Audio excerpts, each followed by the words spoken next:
Depuis des semaines, on est en train de parler utilisant le credo nicéen et j'espère que je le prononce bien parce que Nicene Creed, donc la manière dont tu parles français, c'est mettre un accent français sur un mot que tu entends en anglais, nicéen. Donc, mais c'est le credo qui de l'Église réformée, mais aussi qui exprime nos croyances. Et qu'est-ce qui est important, c'est que souvent, comme j'ai dit, il y a des gens qui me rencontrent et disent, je crois pas comme toi, et je demande, ben, qu'est-ce que je crois? Et souvent, ils ne savent pas. Parce qu'ils savent que vaguement, on croit en Dieu, mais pourquoi? C'est ça. Et je voulais juste souligner les vérités. Et dans le credo nicéen, ça commence avec Dieu. Et la prochaine étape qu'on a arrive avec Jésus-Christ. Et voici qu'est-ce qu'on croit. Un seul Seigneur Jésus-Christ, le Fils unique de Dieu, engendré du Père avant tous les siècles. Il est lumière de lumière, vrai Dieu de vrai Dieu, engendré, non créé, et c'est important, euh, substantiel, pour un anglophone, consubstantiel au Père, par qui tout a été fait. Pour nous les hommes, il est descendu du ciel. Pour nous, excuse-moi, c'est important. Pour nous, il est descendu du ciel. Par le Saint-Esprit, il s'est incarné du Vierge Marie et s'est fait homme, crucifié par Ponce Pilate. J'aime toujours ça, parce que c'est crucifié par Ponce Pilate. Souvent, on dit que c'est les Juifs qui ont tué Dieu. Et ils avaient une partie là-dedans, mais pas seulement les Juifs. Nous, les descendants européens, on avait affaire là-dedans aussi. Il a souffert, enseveli. Il est ressuscité le troisième jour, selon les Écritures. Il est monté aux cieux. Il siège à la droite du Père. Et il reviendra en gloire, juger les vivants et les morts. Lui donc, le règne n'aura pas de fin. Ça, c'est Jésus. Ça, c'est mon Jésus. Ça, c'est le Jésus qui veut te connaître. Et si tu es chrétien, c'est ton Jésus. Voici celui qui est le champion, qui a déjà vaincu, qui nous a représentés, comme David a représenté Israël avec Goliath. Lui, il a pris le plus grand des géants, la mort et l'enfer. Il les a vaincus. Et il a livré un spectacle, la Bible dit, notre champion. Et c'est important que tu le saches et que tu sais pourquoi on croit en lui. Parce qu'il est pour nous. Il a été livré. Pour nous, il a été crucifié. Pour toi et pour moi. Et je veux parler juste aujourd'hui de cette relation entre lui et le Père. Il y a un jour que les apôtres étaient sur une montagne et Jésus s'est transfiguré. Il a parlé avec Moïse et Élie, il parlait de son départ. Et à un certain moment de cette rencontre, Dieu a parlé et a entendu la voix de Dieu. Et voici qu'est-ce que Dieu a dit. Parlant de Jésus, il dit, ceci est mon fils. Ceci est mon fils. Mon fils. Comme, tu sais, t'es en train de regarder ton fils jouer au hockey, faire quelque chose. Je vois les accomplissements de mes enfants et je dis, ça c'est mon fils, ça c'est ma fille. Yes! Ceci est mon fils bien-aimé, en qui j'ai mis toute mon affection. Donc, toute son affection, il dit pas des choses comme ça parce que nous, les humains, on dit des phrases. Oh, je t'aime de tout mon cœur. Oui, je t'aime beaucoup, mais tout mon cœur, je sais pas. Peut-être qu'il y a un côté boum pour pour quelque chose d'autre, comme gâteau au chocolat. Mais quand Dieu le dit, il n'est pas un homme qui mentira. Donc, il dit tout mon affection. Écoutez-le. Donc, Dieu a une relation. Si tu remarques dans ça, c'est comme comment qu'il dit La lumière, Dieu devra Dieu engendrer et non créer. Dès le début, de lui était créé toute chose. De qui? Jésus. Jésus était avec le Père dès le début. Ils étaient un, trois en un. Et on va en parler de ça durant ces séries-là. De qui est Jésus-Christ. Donc, inquiète pas, facile à comprendre. En tout cas, on peut comprendre. Mais on peut arriver à comprendre. On peut être satisfait, une satisfaction intellectuelle, disons. Ah, toi. OK. Mais écoute, c'est l'être qui a dit que la lumière soit, la lumière fut.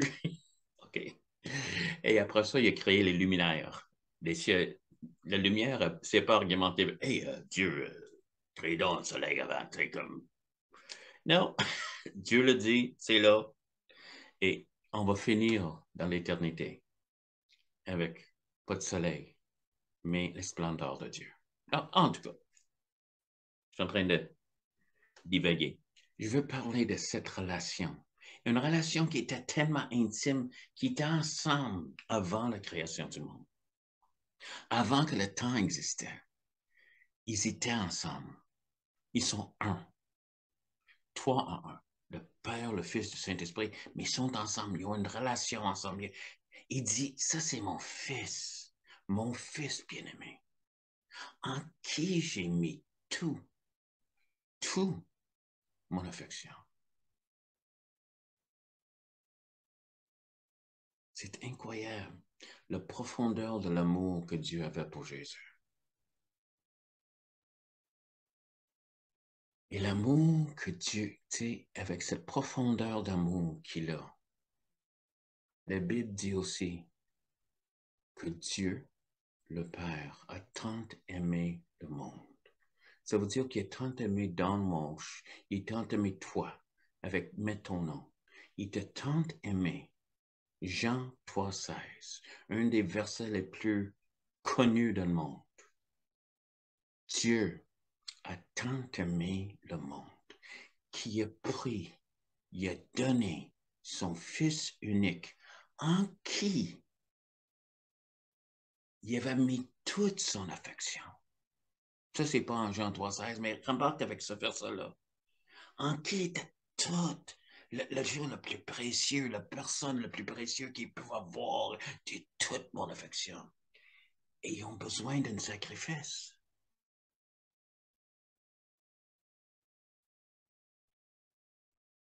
On va regarder à la fin en Apocalypse et en chapitre 4, euh, on voit que celui qui règne, Dieu, est assis là avec un rouleau. Le rouleau était un document qui donnait le droit à toute la terre. Encore, on rentrera dans les détails une autre fois, mais c'est ça que le document veut dire. Et Jean pleurait parce qu'il n'y avait personne digne de prendre le rouleau. Et tout d'un coup, il y a un agneau qui est arrivé comme immolé. Il s'appelait le lion de la tribu de Juda. Il a pris le rouleau. Il a gagné le droit parce qu'il a décidé, où je veux arriver avec ça, c'est qu'il a décidé de laisser le Père lui utiliser. Lui qui était Dieu du vrai Dieu. C'est ça qui est Jésus. Jésus est Dieu. Il dit à du monde, tu veux connaître le Père? Regarde-moi. Celui qui m'a vu a vu le Père. Je le suis. Je suis. Il a décidé de laisser le Père l'utiliser comme sacrifice. Une image de ça est trouvée dans l'Ancien Testament avec Abraham. Abraham, euh, Dieu a dit d'offrir un sacrifice le plus précieux qu'il y avait. Et le plus précieux, c'était le fils qui a attendu depuis des années et des années. Il était rendu à 100 ans avant d'avoir un fils. Et maintenant que ce fils était rendu adolescent, presque un homme, il dit, je veux que tu l'offres, tu me l'offres.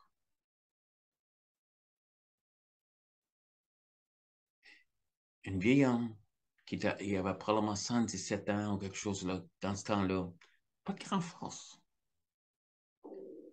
Il a pris son fils, il a fait porter le bois, puis c'était beaucoup de bois. C'était pas un petit garçon, là. C'était presque un homme. Il a porté le bois parce que ça prenait beaucoup de bois pour faire brûler un sacrifice. Puis Isaac s'est laissé faire quand son père l'a attaché, puis l'a mis comme sacrifice. Il avait confiance lui aussi. Et le père avait l'amour. Et Dieu avait arrêté cette chose-là, puis a offert un animal à sa place. Il y avait une boucle qui est apparue. Par hasard. Dieu a dit, je vois que tu ne veux pas me retenir rien. Mais Dieu a fait la même chose, mais son fils, il est mort. Et Dieu ne l'a pas arrêté. Ça dit que quand ils ont percé le côté de Jésus, il y avait le sang et l'eau qui est sorti. J'ai déjà lu, et je ne suis pas un expert, mais une des choses, c'est que quand le sang et l'eau sortent, c'est qu'émotionnellement, il y a quelque chose que presque son cœur a éclaté. Comme j'ai dit, il y a des choses que j'attends depuis des années. Il faut toujours vérifier scientifiquement et tout ça. Mais c'est certain, de toutes les façons, il a souffert spirituellement. Dieu a tourné le dos. Physiquement, si tu regardes La Passion, le film, tu vois une petite idée de tout ce qu'il a souffert avec les hommes. Et à n'importe quel moment de ça, Dieu aurait pu l'arrêter. Celui en qui il a mis toute son affection.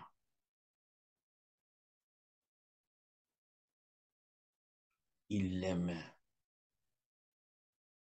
Et émotionnellement, ils ont ri de lui, ils crachaient sur lui, ils arrachaient sa barbe, ils ont dégradé, il était tout nu sur une croix devant tout le monde. Juste...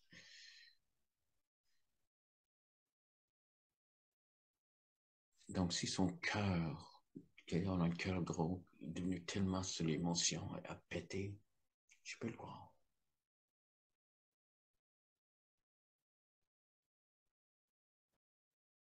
Le père est en train de regarder ça. Il est en train de regarder celui en qui il a mis toute son affection.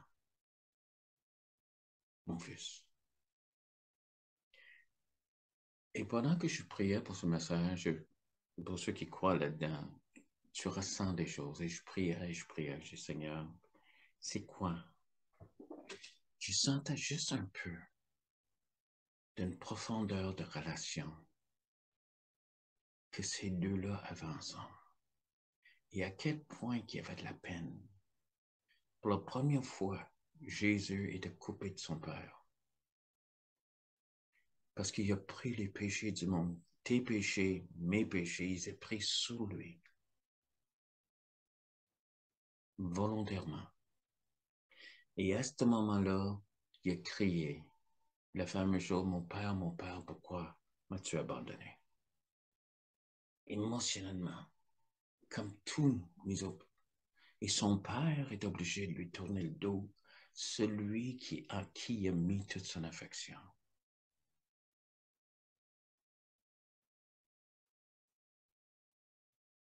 Voyez quel amour le Père vous a donné. Voyez quel amour. Voyez ta valeur. Vois qui tu es.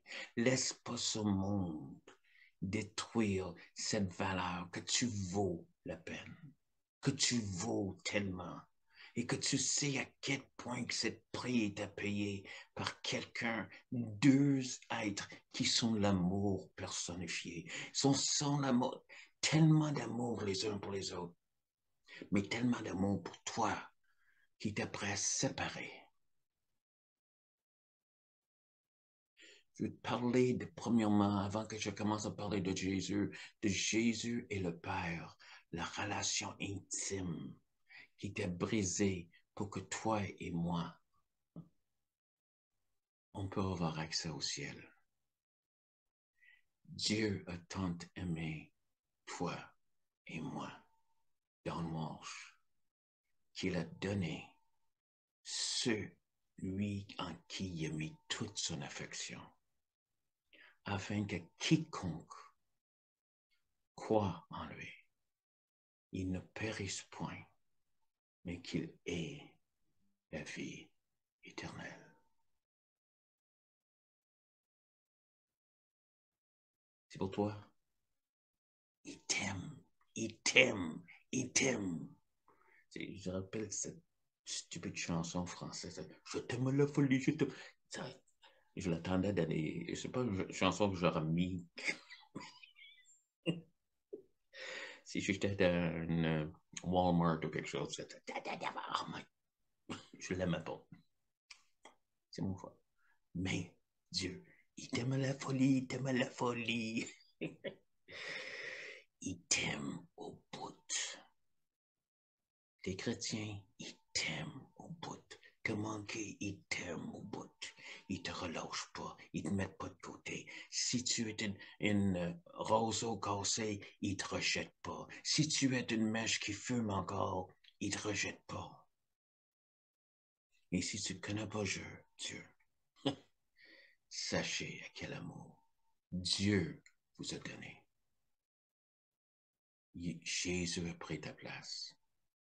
Veux-tu recevoir le cadeau que le Père et le Fils vous ont donné? Juste prie avec moi. Seigneur Jésus, je demande pardon pour mes péchés. Je reçois le don d'amour et de grâce que tu m'as acheté sur la croix du Calvaire. Tu as payé pour mes péchés. Je reçois le pardon, Dieu. Deviens Seigneur de ma vie. Merci que je suis pardonné. Et Seigneur, je demande que tu scelles cette décision et que tu prends mon frère et ma sœur et tu leur donnes, les entours d'autres qui savent de qu'est-ce qu'ils ont fait. Des assemblées, des personnes. Amen. Si jamais tu veux me contacter, tu as mon courriel. Tu peux me contacter à tous les samedis soirs à 7 heures. On a une rencontre et c'est sur Zoom, c'est une rencontre maison. Il y a des gens qui viennent ensemble, mais aussi c'est sur Zoom si tu voudrais nous rejoindre comme ça. Sachez quel amour que Dieu t'aime. Les chrétiens, sachez quel amour Dieu t'aime. Si pendant que tu étais encore contre lui, qu'est-ce qu'on dit pécheur, Christ est mort pour toi, combien plus cet amour veut se manifester vers toi. Do not let go of the potato. Lâche pas la patate. Merci de m'avoir écouté. Un message d'espoir à partager sur vos réseaux. Vous pouvez également visiter notre chaîne YouTube pour entendre d'autres messages de Pasteur Todd. Abonnez-vous à notre page Facebook pour ne rien manquer de nos actualités et pour participer à nos événements en ligne. On vous attend!